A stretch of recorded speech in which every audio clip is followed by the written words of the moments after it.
오늘은 교회력에 따라서 주님의 현현주일 두 번째 주 예배로 드립니다. 몇 차례 현현주일 때마다 제가 말씀을 드렸는데 여러분들이 혹시 또 잊으실 것 같아서 그 현현의 의미를 다시 한번 말씀을 드리죠. 주님의 현현주일은 예수님께서 태어나시고 난 다음에 그리고 난 다음에 예수님께서 세례를 받고 이제 하나님의 아들 메시아로 인정을 받아서 공생애를 시작하시기 전까지, 그래서 교회력은 한 6주 정도를 주님의 현현주일로 지키면서 예수님께서 하나님의 아들 메시아로 이 땅에 공식적으로 자기 자신을 드러내셨다, 이런 내용을 담고 있는 걸 우리가 주님의 현현주일이라고 이야기합니다. 일반적으로 주님의 현현이 세 가지 사건에서 아주 결정적으로 드러났다고 우리 학자들이 주로 이야기를 하죠. 첫 번째가 동방박사들이 예수님을 찾아와 경배한 사건입니다. 동방박사들은 예수님을 만난 적이 없는 사람들이에요.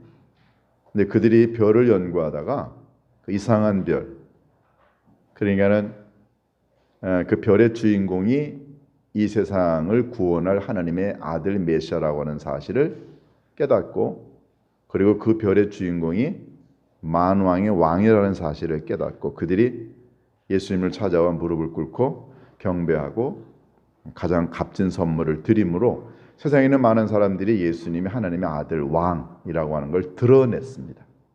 그래서 우리가 흔히 동방박사들의 예수님 아련이 첫 번째 예수님이 하나님의 아들 메시아 왕이라고 하는 걸 드러낸 사건이었다, 이렇게 보죠. 두 번째 사건은 예수님이 요단강에서 세례를 받고 올라오실 때 하늘문이 열리고, 그리고 하늘에서 소리가 났죠. 이는 내 사랑하는 아들이요 내 기뻐하는 자라. 하나님께서 공식적으로 예수님을 인정하시고 기뻐하시고 사랑하는 아들이라고 세상에 있는 사람들한테 선포함으로 예수님이 이 땅에 메시아로 오신 것이 드러나게 되었다는 것. 이게 이제 두 번째 일반적으로 예수님의 현현을 상징하는 사건입니다. 세 번째는 요한복음 2장에 나오는 가나의 혼인잔치 때였죠. 가나의 혼인잔치는 예수님 물을 가지고 포도주로 만든 사건인데요. 이 사건은 예수님이 행한 첫 번째 기적이었습니다. 요한복음 2장 10절 11절에 보면은 예수님이 물을 가지고 포도주로 만든 이 사건을 통해 많은 사람들이 놀랐고 예수님 자신이 하나님의 아들이심이 이제 드러나게 되었다, 이렇게 이야기합니다. 그래서 이 세 가지 사건이 예수님의 사역의 초창기에 사역과 함께 시작된 그때 예수님 자신이 하나님의 아들이심을 이제 세상에 드러내는 사건이었죠. 그래서 사실 이 현현 주간은 예수님이 이 땅에 오셔서 어떤 사역을 앞으로 펼치신 건가를 예고하죠. 여러분 오른쪽에 배너가 있죠. 우리 구희정 집사님이 만드신 건데요. 알파와 오메가, 알파의 왕관이 있습니다. 예수님이 이 땅에 왕으로 오셨다는 걸 상징하고요. 밑에는 오메가는 언젠가 왕으로 오신 예수님께서 메시아가 이 세상에 살고 있는 하나님의 백성들을 양과 염소 둘 중에 한 사람으로 구별을 하실 거다. 그래서 처음과 나중, 그리고 처음에 왕으로 오신 예수 그리스도가 나중에 심판의 주로 양과 염소를 가르칠 거다. 이걸 가장 잘 나타내는 기간이 주님의 현현 주간이죠. 저희도 오늘 두 번째 현현 주간을 보내면서 우리 교회에 하나님이 주신 표, 주님 나로 하여금 주님이 기억하는 존재가 되게 해달라, 이제 이런 주제와 함께 이 현현 주간을 조금 이렇게 복합적으로 섞어서 여러분과 함께 은혜를 나누고자 합니다. 여러분들이 자녀를 기르실 때 경험하는 것 중에 하나가 자녀들이 실수하죠. 가본 적이 없고 해본 적이 없고 아직 경험도 지적인 능력도 없으니까 우리들 자녀들이 실수합니다. 근데 이 실수하는 자녀들을 대하는 이 부모님의 자세에 따라서 이 자녀들의 인격이 달라집니다. 예를 들어서 자녀들이 실수할 때마다 여러분들이 욕하고 혼내고 매를 대고 그리고 무시하면 아이들이 어떻게 될까요? 일반적으로 부모로부터 꾸중을 받고 부정을 당하고 비난을 받고 살아가는 아이들은 이 다음에 커서 뭐라 그럴까요? 자기 부정적인 존재, 자존감이 낮아지고요. 이런 아이들은 이 다음에 커서 나는 쓸모없는 존재고 나는 값어치 없고 나는 살아갈 만한 아무런 그 존재의 이유가 없다. 그래서 굉장히 낮은 자존감, 자기 부정적인 삶을 살아가게 되죠. 거기에 만약에 폭력을 지속적으로 부모로부터 당하게 되면 그럼 굉장히 폭력적인 성향을 갖게 됩니다. 자살지향적, 누가요? 부모로부터 거부를 당하고 부정을 당하고 비난을 당하면 자기 자신이 값어치 없는 존재라 생각해 자살지향적으로 가고요. 폭력을 계속해서 당하게 되면 살인지향적인 사람으로 갑니다. 여러분과 제가 자녀들의 실수를 바라볼 때마다 그런 접근을 하게 되면 그러면 아이들의 인격과 인생은 그건 보장받을 수가 없습니다. 근데 반대로 자녀들이 실수를 하더라도 부모가 그걸 포용하고 용서하고 기다려주고 위로하고 격려하고 만약에 그런 부모님 밑에서 자녀들이 자라게 되면 이 아이들은 내가 실수하고 부족해도 엄마 아버지가 나를 품고 용서한 그것 때문에 마음의 평안을 얻게 되지요. 그리고 용서하는 사람, 또 사랑하는 사람, 이런 사람이 됩니다. 어제 그 아버지 학교 그 아카데미, 강사 아카데미가 있어서 하루 종일 교육을 받았는데 거기 이제 새로 그 영상을 제작을 해서 보여줬는데 그 아버지의 영성이라는 내용이었습니다. 아버지들이 갖고 있는 영성을 어떻게 하면 자녀들에게 보여줄 수 있겠는가 하는 게 이제 주제였어요. 근데 거기에 나오는 그 인터뷰에 응한 사람들 하나같이 나와서 아버지로부터 받았던 좋은 영적인 영성에 대한 이제 간증을 하는데요. 다 똑같은 내용이에요. 그게 보통 한 20대 중반 정도 되는 그런 우리들의 자녀들의 이야기입니다. 자기가 실수했을 때 아버지가 손잡아줬고 그리고 괜찮아. 아버지도 그랬어. 너 앞으로 잘할 거야. 내가 기다려줄게. 내가 용서할게. 너는 아버지 엄마에게 너무너무 소중한 존재야. 이런 얘기를 끊임없이 아버지가 해줬다는 거예요. 이런 용서와 기다림과 사랑을 끊임없이 받아온 이 자녀들이 고백하는 아버지, 나는 아버지를 통해 하나님을 봤다는 거예요. 멋지지 않습니까?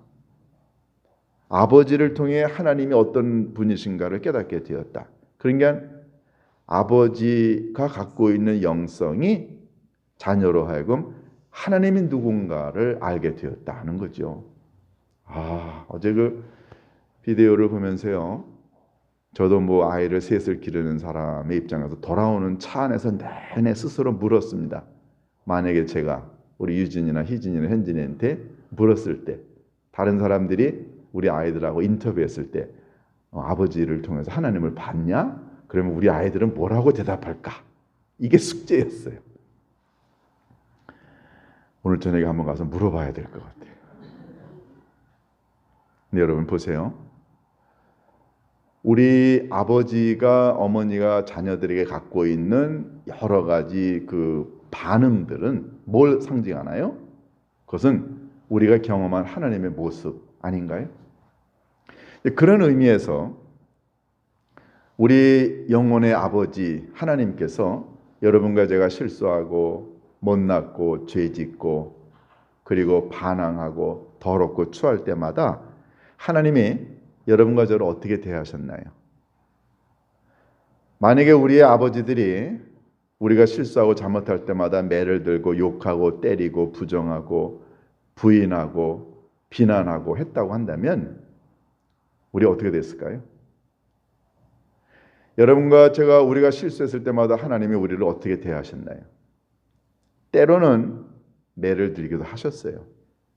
그렇지만 하나님의 궁극적인 목적은 그 매로 인해서 우리가 죽고 절망하고 좌절하고 그런 인생을 살아가는 게 아니라 궁극적으로 하나님은 기다리시고 용서하시고 기회를 주셨고 사랑하시지 않았나요?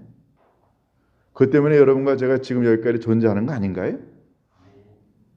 그러니까 하나님의 아름다운 속성이, 즉 위로하고 기다리고 참고 용서하고 받아주고 칭찬하신 격려하신 아버지 하나님의 그 아름다운 그 하나님의 본질과 속성 때문에 여러분과 제가 지금 여기 있는 것 아닌가요? 만약에 우리가 죄 지을 때마다 하나님이 매를 드셨고 심판하셨고 정죄하셨다고 한다면 우리 살아남아 있을 사람 아무도 없을 거예요. 마치 우리들의 자녀들이 말해요. 실수하고 좌절할 때마다 잘못했을 때마다 우리가 매를 들었으면 아이들이 집을 나갔거나 아니면 뭐 더 커다란 일이 있을 수도 있지 않나요? 그래도 우리가 경험한 하나님의 은혜와 사랑, 그것 아이들한테 보여줘서 아이들이 지금까지 있고, 아니 우리들 자신이 그런 실수와 잘못을 저질렀을 때마다 하나님이 기다리셨고 용서하셨고 사랑을 베풀어 주셔서 오늘 우리가 여기 있는 거 아닌가요? 그거 기억하자는 겁니다. 그거요. 이 시편 103편은 특별히 우리가 읽은 이 14절은 이 주현절 기간 동안에 자주 읽는 구절입니다. 근데 14절을 말씀드리기 전에 앞절에 있는 내용을 좀 여러분과 함께 봤으면 좋겠습니다. 여러분, 하나님의 속성 가운데 최고의 속성은 뭘까요? 그것은 하나님은 용서하시는 분이시라는 거예요. 용서는 단순히 다른 사람의 실수와 잘못을 용서하는 것으로 끝나는 게 아니고, 용서는 이거는 기회를 주는 겁니다. 이거는 그 사람을 회복시킬 수 있는 기회를 주는 거죠. 그래서 용서는 기회를 주는 것이고 회복을 주는 거예요.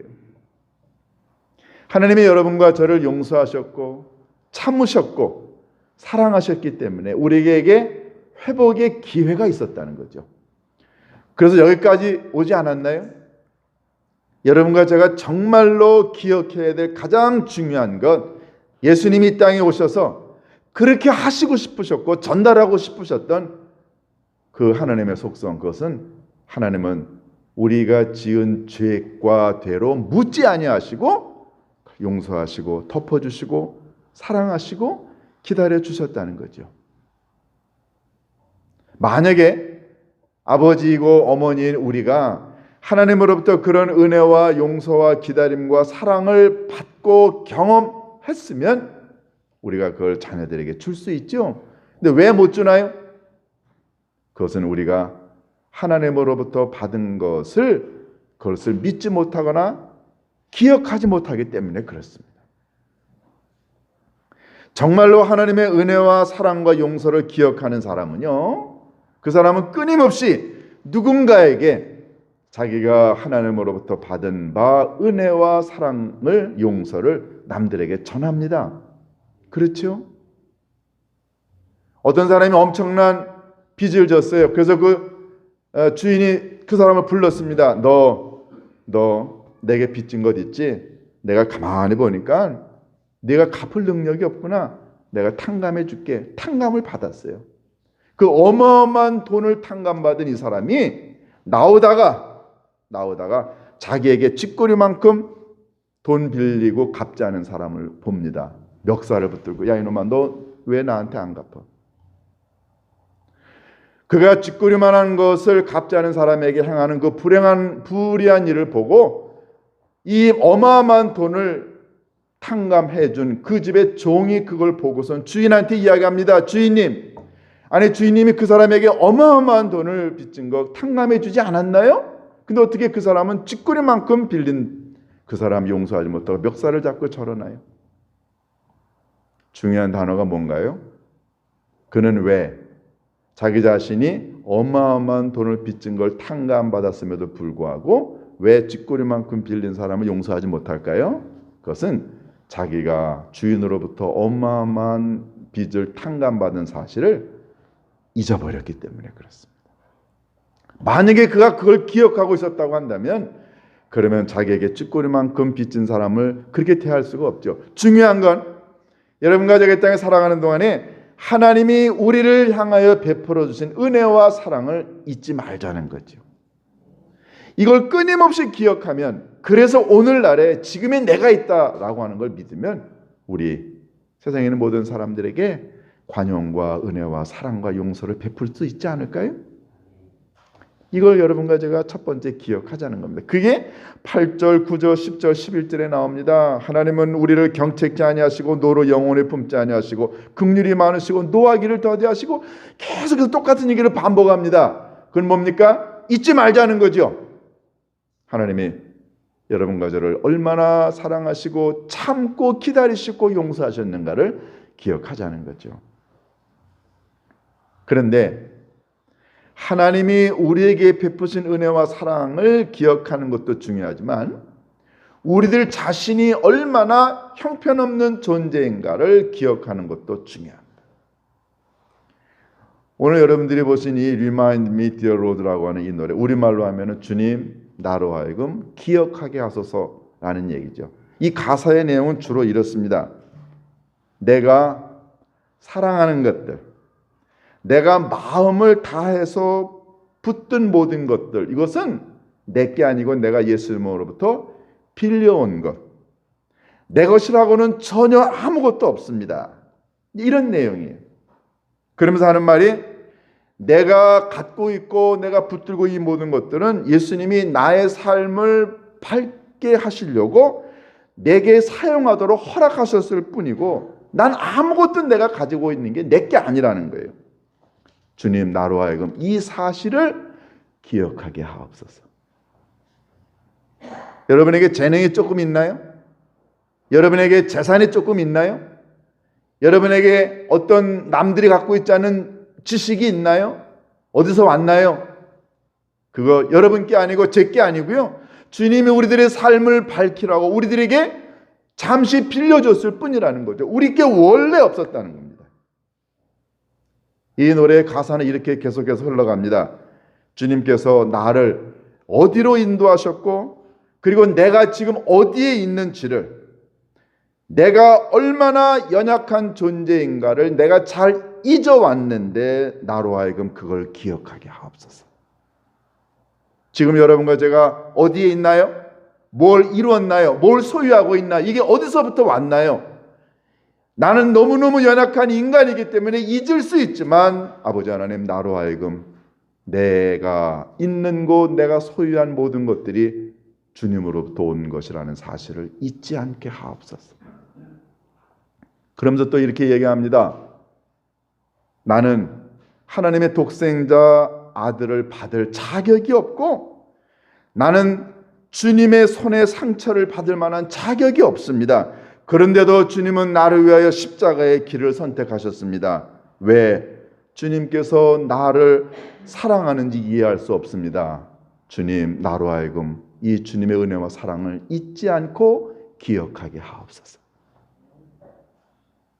여러분, 오늘 본문 14절은요 우리가 흔히 현현주간 때 자주 읽는 구절이죠. 주께서 내 체질을 아시고 주께서 내가 먼지임을 기억하옵소서. 이 말을 조금 바꿔서 얘기하면은요, 아버지 하나님, 내가 먼지라는 사실을 나로 하여금 잊지 않게 하옵소서. 여러분, 먼지라고 하는 말은 무슨 뜻인가요? 먼지는요 모든 물건을 만드는 가장 작은 단위입니다. 먼지들이 모여서 진흙이 되죠. 그 진흙이 모여져서 여기는 멋진 화분이 됩니다. 여러분과 제가요 먼지였다는 사실을 잊지 말자고요. 창세기 2장에 보면 하나님께서 이 흙을 가지고 우리를 빚어 만드셨습니다. 다시 말해서 우리는 그냥 불면 날아가는 아무 쓸데기 없는 먼지 같은 존재였어요. 여러분, 먼지가 스스로 있어봤자 뭘 할 수 있어요? 뉴욕에 어느 그 화실이 있었습니다. 젊은 화가들이 자기 개인적으로 화실을 만들 만한 여력이 없어서 많은 사람들이 돈을 조금씩 모아가지고 화실을 하나 만들었어요. 그래서 아무 때나 그 화실에 와서 이제 그림을 그립니다. 그런데 이 사람들이 일주일에 한 번은 다 모여서 서로의 그림을 보고 평가도 해주고 격려도 해주고 뭐 이런 시간을 가졌어요.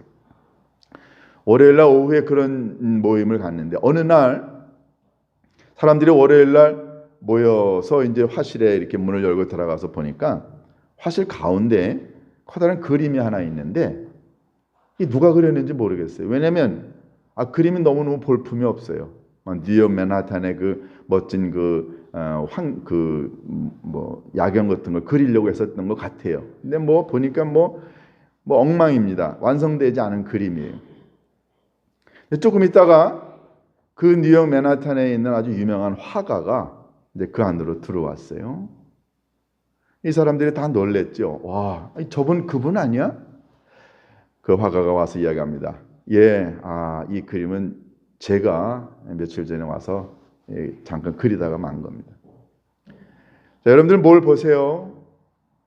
그랬더니 젊은 화가들이 얘기합니다.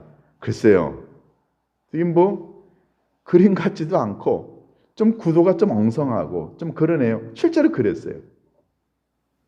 아직 미완성인 것 같아요. 뭐 이런저런 얘기를 합니다. 그랬더니 그 화가가 이야기합니다. 맞습니다. 여기에는 이 그림은 미완성이죠. 볼품이 없어요. 그런데 여러분들과 우리가 이렇게 볼품 없고 미완성의 존재 아닌가요? 여러분들은 지금 한창 그림을 배워가고 지금 진보하고 있는 단계입니다. 여러분들 실수하시죠? 여러분들의 그림이 형편없다고 사람들로부터 판단을 받기도 합니다. 실제로 우리가 못난 게 너무너무 많죠. 저도 그렇습니다. 그러면서 이제 이야기를 합니다. 이 그림이 볼품없고 미완성인 것처럼 때때로 우리들의 삶이 볼품없고 미완성이고 정말 쉬리조각 같은 그런 존재일 수 있다는 거죠. 그런 얘기를 하다가 이번에 이제 붓을 하나 들었어요. 붓을 보여줍니다. 근데 이 붓이 얼마나 오래된 붓인지 뭐 붓술도 다 털도 다 빠지고 그리고 그냥 뭐 잘려져 있고 말이에요. 아주 뭐 물감이 묻어 있고 볼품없는 붓이에요. 자, 여러분 이 그림이 볼품없는 그림이듯이 이 붓도 그렇습니다. 우리의 인생이 그렇게 아무리 노력하려고 하더라도 이렇게 실패와 좌절과 미완성의 삶을 살아가는 건데요. 그런데 보세요. 하면서 그 사람이 이제 그 그림에 손을 대기 시작했습니다. 사람들은 이러고 보는 거예요. 와, 저 그림이 어떻게 될까? 몇 시간이 지나면서 이 그림이 점점점 완성이 되어 가는데 뉴욕에 멋있는 도시 풍경이 그려지는 거예요. 그때 이 화가가 이야기합니다. 나도 여러분들처럼 실패하고 좌절하고 정말 포잡것없는 존재 같은 사람이었습니다. 그런데 어느 날 내가 어릴 적 가졌던 그 하나님의 말씀을 되새기는 순간 하나님 내게 이런 말씀을 하셨어요.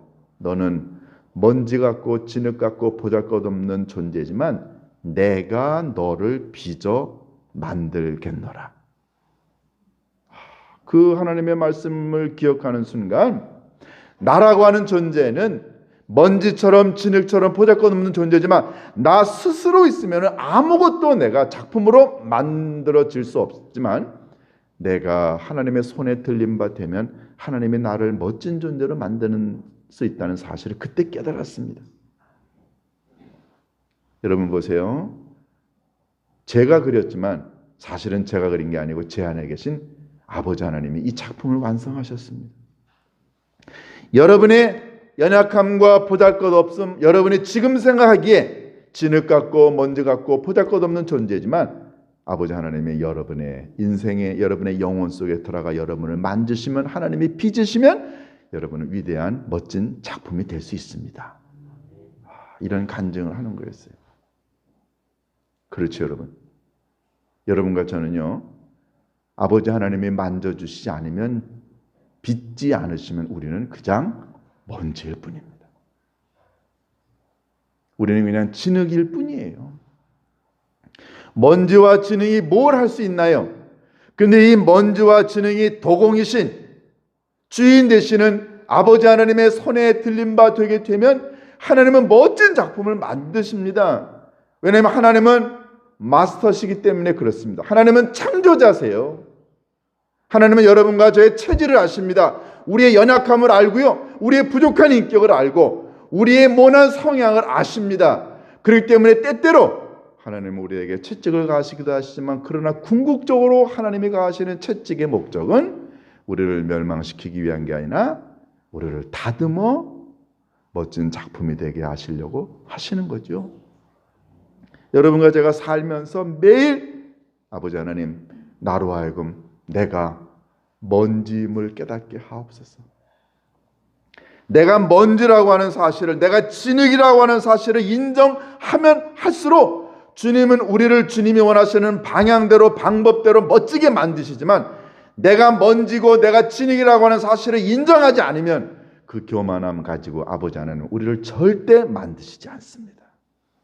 부서져야, 깨져야, 진흙이 되어야 아버지 하나님은 하나님이 원하시는 방향대로 멋지게 우리를 재창조하실 수 있습니다. 하나님의 선하심이라고 하는 건 바로 이겁니다. 죄짓고 잘못한 존재, 더럽고 추악한 존재를 그냥 내버려 두시거나 아니면 매를 들어 그래서 그를 절망하게 하고 그를 죽이게 하는 분이 아니라, 하나님의 선하심은 그 먼지 같고 깨어진 부서진 존재를 아버지 하나님이 다시 영광로에 집어넣으시고 반죽을 하셔서 우리를 멋진 존재로 다시 만드시기 때문에 하나님은 선하신 분이십니다.